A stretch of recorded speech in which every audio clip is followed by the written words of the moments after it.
বিসমিল্লাহির রহমানির রহিম। আসসালামু আলাইকুম। আমি মোহাম্মদ নজরুল ইসলাম, সহকারী শিক্ষক, জুরানপুর করিমুন্নেসা উচ্চ বিদ্যালয়। আজকের এই অনলাইন ক্লাসে জুরানপুর অনলাইন স্কুল এবং দাউদকান্দি অনলাইন স্কুলের সকল ছাত্রছাত্রীদের স্বাগত। আজকের এই ক্লাসে আমি নবম দশম শ্রেণীর কৃষি শিক্ষা বইয়ের প্রথম অধ্যায়ের পঞ্চম পাঠ নিয়ে আলোচনা করব। আজকের এই অনলাইন ক্লাসে জুরানপুর অনলাইন স্কুল এবং দাউদকান্দি অনলাইন স্কুলের নবম দশম শ্রেণী এবং ভোকেশনালের সকল ছাত্রছাত্রীদের আবারও স্বাগত। নবম দশম শ্রেণীর কৃষি শিক্ষা বইয়ের পঞ্চম পাঠে অর্থাৎ নবম দশম শ্রেণীর কৃষি শিক্ষা বইয়ের প্রথম অধ্যায়ের পঞ্চম পাঠে রয়েছে খাদ্য সংরক্ষণ। গত ক্লাসে আমরা খাদ্য সংরক্ষণের দুটো পদ্ধতি নিয়ে আলোচনা করেছি। এই দুটো পদ্ধতি হচ্ছে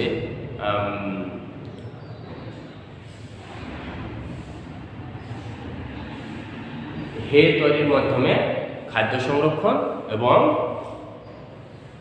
সাইলেজ তৈরির মাধ্যমে খাদ্য সংরক্ষণ। গত ক্লাসে আমরা হে তৈরির মাধ্যমে খাদ্য সংরক্ষণ এবং সাইলেজ তৈরির মাধ্যমে খাদ্য সংরক্ষণ এই দুটো পদ্ধতি নিয়ে আলোচনা করেছি। আজকের ক্লাসে আমরা খড় তৈরির মাধ্যমে ফসলের বর্জ্য সংরক্ষণ, দানা শস্য ও তৈলবীজের উপজাত সংগ্রহ করে সংরক্ষণ, কারখানায় প্রক্রিয়াজাত করে খাদ্য সংরক্ষণ, এই তিনটে পদ্ধতি নিয়ে আলোচনা করব।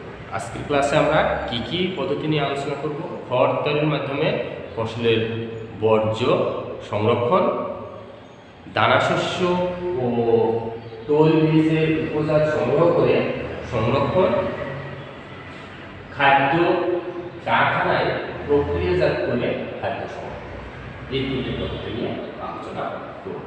তাহলে প্রিয় শিক্ষার্থীবৃন্দরা, এবার এসে আমরা পর্যায়ক্রমে খাদ্য সংরক্ষণের এই তিনটে পদ্ধতি নিয়ে আলোচনা করি। খড় তৈরির মাধ্যমে ফসলের বর্জ্য সংরক্ষণ। আমাদের দেশ কৃষিপ্রধান দেশ এবং আমাদের দেশে অধিকাংশ জনগণ বসবাস করে গ্রামে। আর এই গ্রামে প্রায় সকল বাড়িতেই গবাদি পশু রয়েছে এবং এই সকল গবাদি পশু অধিকাংশ গবাদি পশুকে ফসলের খড় খাওয়ানো হয়। প্রতিদিন একটি পূর্ণবয়স্ক গবাদি পশুকে 3 থেকে 4 কেজি খড় খাওয়ানো হয়। তাহলে প্রিয় শিক্ষার্থীবৃন্দরা, খড় কি এটা সম্পর্কে আমরা কিছুটা জানলাম। এবার এসো আমরা এই খড় কিভাবে তৈরি এবং সংরক্ষণ করা যায়।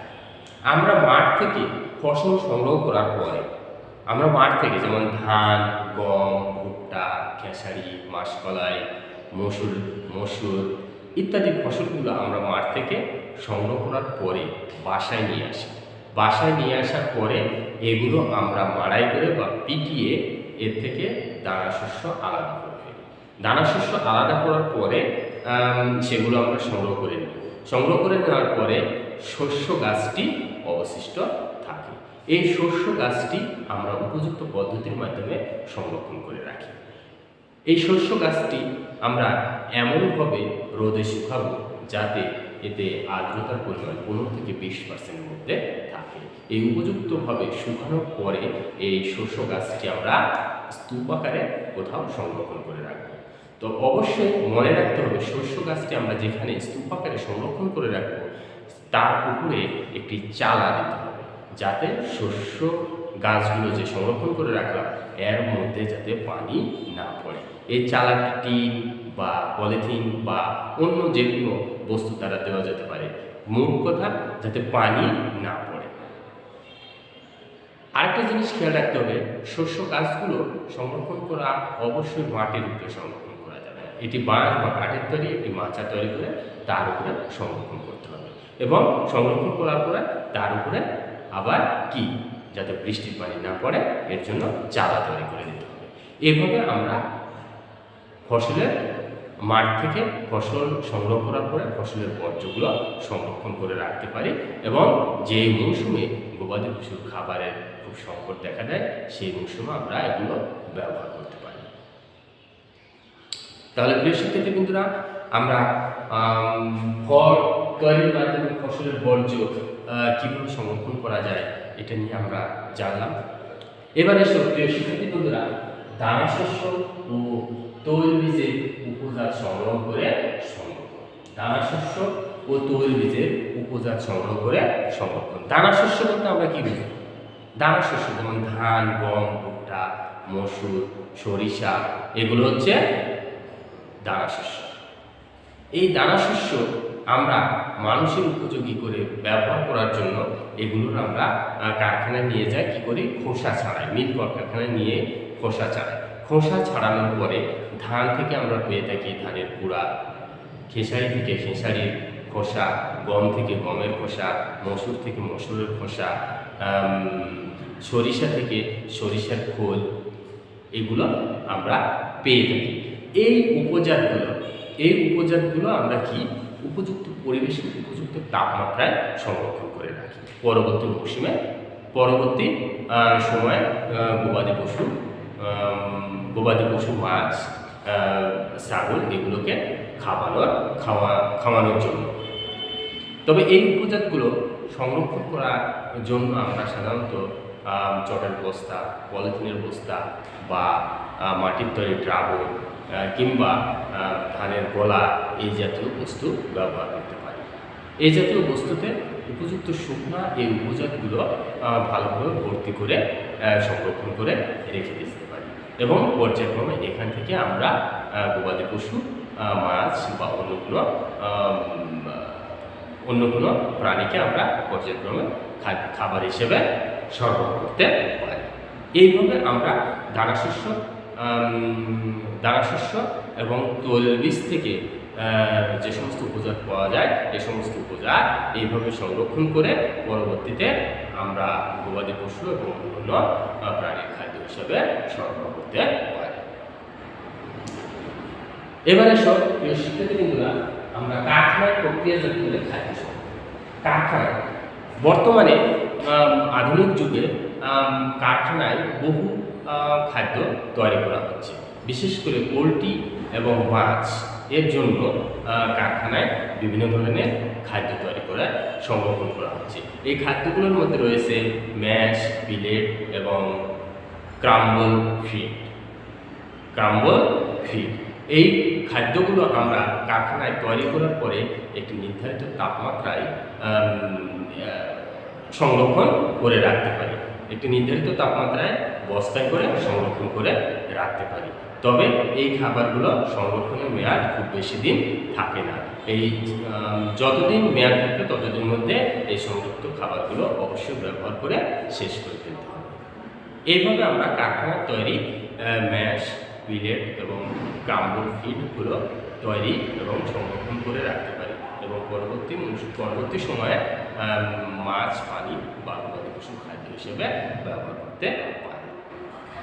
এইভাবে আমরা বিভিন্ন ধরনের গবাদি পশু, মাছ, পোলট্রি ইত্যাদি প্রাণীর খাদ্য তৈরি এবং সংরক্ষণ করে রাখতে পারি এবং পর্যায়ক্রমে সেগুলো ব্যবহার করতে পারি। তাহলে প্রিয় শিক্ষার্থীবৃন্দরা, আমরা এতক্ষণ খাদ্য সংরক্ষণ পদ্ধতি নিয়ে আলোচনা করলাম। এবার এসব প্রিয় শিক্ষার্থীবৃন্দরা, কেন আমরা এই খাদ্য সংরক্ষণ করে রাখব তার কারণ ব্যাখ্যা করি, অর্থাৎ খাদ্য সংরক্ষণের প্রয়োজনীয়তা নিয়ে কিছুটা আলোচনা করি। খাদ্য সংরক্ষণের প্রয়োজনীয়তা তোমরা স্বাভাবিকভাবে বুঝতে পারছো খাদ্য সংরক্ষণের প্রয়োজনীয়তা কী। তার কারণ আমাদের দেশে পুরা মৌসুমে সব রকমের খাদ্য উৎপাদন হয় না, অর্থাৎ আমাদের ষড়ঋতুর দেশ। এখানে 6টি সময়ে প্রকৃতি 6 ধরনের আচরণ করে, ফলে সকল রকমের খাদ্য সকল সময়ে সব সময় পাওয়া যায় না। এই কারণে আমরা যে সময়ে খাদ্য উৎপাদন করা সম্ভব নয় সেই সময়গুলোতে খাদ্য ব্যবহার করার জন্য অবশ্যই আমাদের উৎপাদিত মৌসুমে বাড়তি খাদ্য সংরক্ষণ করে রাখার প্রয়োজনীয়তা দেখা দেয়। এছাড়া উৎপাদিত মৌসুমে অতিরিক্ত খাদ্য যেগুলো প্রয়োজন হয় না সেগুলো খাদ্য যাতে নষ্ট না হয়ে যায়, সেই কারণেও আমরা এই খাদ্যগুলো সংরক্ষণ করে রাখি, যাতে পরবর্তী সময়ে খাদ্যগুলো ব্যবহার করা যায়। বিশেষ করে আমাদের প্রয়োজনে এবং সর্বদাই যেহেতু সকল রকমের ফসল উৎপাদন করা সম্ভব নয়, এই কারণে আমরা উৎপাদিত মৌসুমের বাড়তি খাবার পরবর্তী মৌসুমে বা পরবর্তী সময়ে ব্যবহার করার জন্য অবশ্যই সংরক্ষণ করে রাখার প্রয়োজন। তা না হলে আমাদের এই বাড়তি জনসংখ্যার খাদ্য চাহিদা মেটানো সম্ভব নয়, বা যে সমস্ত সময় বা মৌসুমে খাদ্য উৎপাদিত হয় না সেই সমস্ত মৌসুমে খাদ্য সরবরাহ করা সম্ভব নয়। তাই গবাদি পশু তথা প্রাণীর স্বাভাবিক জীবনযাপনের জন্য খাদ্য সংরক্ষণ করা একান্তই প্রয়োজন। তাহলে প্রিয় শিক্ষার্থীবৃন্দরা, এতক্ষণ আমরা খাদ্য সংরক্ষণ এবং খাদ্য সংরক্ষণের প্রয়োজনীয়তা নিয়ে আলোচনা করলাম। প্রিয় শিক্ষার্থীবৃন্দরা, আমাদের আজকের ক্লাস এ পর্যন্তই। আগামী ক্লাসের জন্য সবাইকে স্বাগত, সকলকে ধন্যবাদ। আসসালামু আলাইকুম।